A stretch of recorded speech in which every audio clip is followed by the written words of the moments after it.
রাতুল ছিল তার বাবা-মায়ের একমাত্র সন্তান। তার কোনো কিছুরই অভাব ছিল না। সে যা চাইত তা হাত বাড়ালেই পেত। তার আনন্দেরও কোনো শেষ ছিল না। সারাদিন সে তার নানান খেলনা দিয়ে খেলত।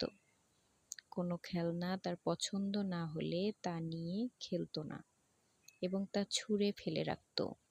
কোনো খেলনা যদি পুরনো হয়ে যেত তাতেও তার ছিল ঘোরতর আপত্তি। এই খেলনা দিয়ে খেলতে সে রাজি নয়। একদিন তার মামা তাদের বাসায় বেড়াতে আসলো। তিনি রাতুলের এইসব দেখে অনেক কষ্ট পেলেন। রাতুল তার মামার সামনেই তার কিছু পুরনো খেলনা ভেঙে ফেলল। মামা এটি দেখে তাকে তার ভাঙা এবং পুরনো কিছু খেলনা সহ নিয়ে গেলেন পাশের একটি বস্তিতে। সেখানে কিছু দরিদ্র শিশুকে তার ভাঙা অকেজো খেলনাগুলো ভাগ করে দিলেন খেলতে। রাতুল দেখে স্তম্ভিত হয়ে গেল। সে যেসব খেলনা ছুঁয়ে দেখতে চায় না তা অনেকের কাছে সাতরাজার ধনের মতো। খেলনার জন্য তারা হুড়োহুড়ি এবং হালকা ঝগড়াও শুরু করল একে অপরের সাথে। এটি দেখে রাতুল তার ভুল বুঝতে পারল।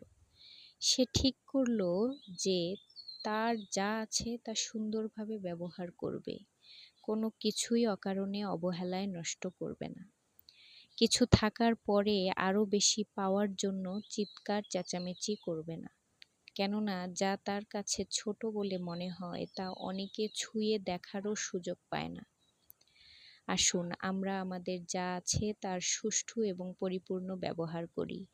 কিছু নষ্ট করার আগে একবার ভেবে দেখি তাদের কথা, যারা তাদের প্রয়োজনটুকুই পাচ্ছে না। নিজের জন্য যতটুকু প্রয়োজন তা থাকলে বাড়তিটুকু, বিশেষ করে যেসব বস্তু আমরা অবহেলায় ফেলে রাখি তা অন্যদের দেই। হয়তো এতেই তারা তাদের জীবনে অনেক কিছু পেয়েছে বলে মনে করবে।